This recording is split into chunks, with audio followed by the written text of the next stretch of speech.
Like him or hate him, Zack Snyder is one of the most idiosyncratic directors in Hollywood. Having a strong vision can sometimes land you in trouble, and that's why I'm going over his biggest controversies. And the first one in his filmography, Snyder has been described as a visionary, and you can't argue against that claim. This idea that like this warrior for love will set the world right, and not through what we would consider the normal sort of like aggressive male, like, I'm gonna fight for it. Though if challenged, of course she will, However, his vision has often rubbed audiences the wrong way. Almost every one of his big movies, the ones that don't have zombies in them anyway, have attracted some kind of backlash. It started with 300. No monuments, no poems of war and valor. His wish was simple.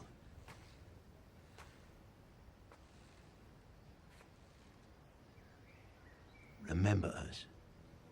The movie that put him on the map. Despite being a heavy stylized popcorn action movie whose original story came from a comic, Snyder was criticized for it. The portrayal of the Spartans as noble and heroic warriors, in contrast to the monstrous Persians, obviously ruffled some feathers. Later, his adaptation of Watchmen was thought to have completely missed the point of its legendary source material. Sure, it kept the comics' themes, deconstructing and dissecting superheroes, but it still wasn't what we thought it was going to be. Sucker Punch was also one of his biggest original concepts, but that movie was accused of demonizing mental institutions. It also used its gimmick of mixing fantasy with reality to sort of trivialize issues that women face in institutions like these, such as sexual harassment and assault. This was all before Snyder achieved the peak of his controversy as the brains behind the DC Extended Universe.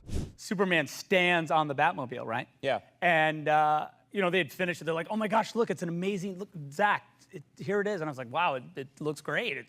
Looks like a real car. And they're like, yeah. And I'm like, it'll be cool when Superman stands on it. And they're like, no one can stand on it. And I don't necessarily think he's racist and misogynistic IRL, but at the end of the day, the movies you make speak for themselves, and they can say things that you don't mean. They can also have unintended consequences, as Henry Cavill found out. Like, Snyder's basically the reason Cavill is out of a job right now. See, despite the criticism Zack Snyder has received, he was still DC's most prominent director. He also loves comics and is familiar with the process of adapting them. That might be why Warner Brothers gave him the privilege to spearhead their DC cinematic universe. Naturally, that meant handing him the keys to Superman, Batman, Wonder Woman, and others. We talked about it. I mean, other than that, we had taken some time to do the TIG reshoots and stuff. So I just feel like also the tone of the movie, I think, and its point is social commentary.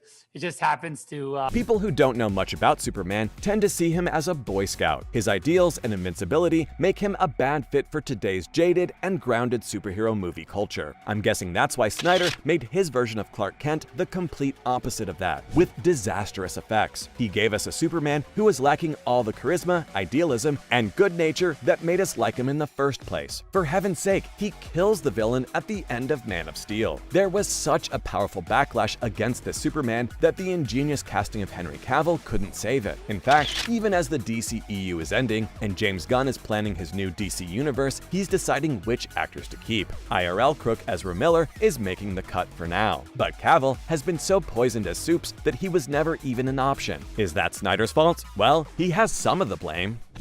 There's a great YouTube video that shows all the kills in the Christopher Nolan movies, even though we would perceive them as movies where he doesn't kill anyone. I think there's 42 potential kills that Batman does, and how has the director defended these decisions? Quite poorly. At a screening of Snyder's director's cut of Batman v Superman, someone brought up the controversy to him. I mean, it was bound to happen, right? So, what was Zacharoo's response to the controversy? Oh boy, how do I explain this without getting demonized? He mocked people who protested against Batman killing people, telling them they need to wake up. While he acknowledged the point of view that heroes are supposed to be innocent, and he thinks it's cool that heroes don't lie to America or embezzle money or commit atrocities, but he thinks he's he's following the examples of Alan Moore in being real about heroes. Sheesh, sounds like he wanted to make Batman v Superman more violent and depraved. I can't say that I agree with him, but to each their own. Now, when it comes to the DCEU, he has so many more controversies. But before we get into those, we gotta talk about Justice League. Even though Man of Steel got a bad reputation, and Batman v Superman was considered one of the worst superhero movies ever made, and then Suicide Squad ended up being even worse, the DCEU wasn't beyond saving. A really amazing Justice League movie that blew our pants off would have saved it. Unfortunately, Warner didn't trust Snyder to make it. Because of what happened with Batman v Superman, they were constantly interfering with Justice League. And when Snyder had to leave because of a family tragedy, they snuck Joss Whedon in. The director of Marvel's first two Avengers movies was tasked with quickly turning Justice League into something people would like. And he failed spectacularly. This touched off a massive fan campaign to make Warner release the Snyder Cut. Basically, the studio would have to get Zack back to finish the movie that he'd started making. The campaign eventually succeeded, and Snyder got free reign to make the Justice League of his dreams. The result was Zack Snyder's Justice League, a 4-hour extravaganza. That movie ended up being better received after all, which vindicated Snyder and his fans. But was there more beneath the surface? There are a few controversies surrounding the Snyder Cut, and I'll start with the small potatoes. While hyping up his cut of the movie, Zack posted a black and white photo of a film canister to Vero. What the heck is Vero, you ask? It's a niche social media site that Snyder is fond of. Over the image, he posted this quote: "If I advance, follow me. If I retreat, kill me. If I die, avenge me." It's not as catchy as Avengers Assemble, but it's a fine quote for this context. Only problem was that this was originally said by Benito Mussolini. Yeah, the Italian fascist dictator and Hitler's ally in World War II. Again, I don't think Snyder is a fascist, but this is an even more brazen support of that mindset than Watchmen or 300. The guy's gotta stop sending mixed signals. Alright, time for the big potato now. That fan campaign. A lot of people found the fervor around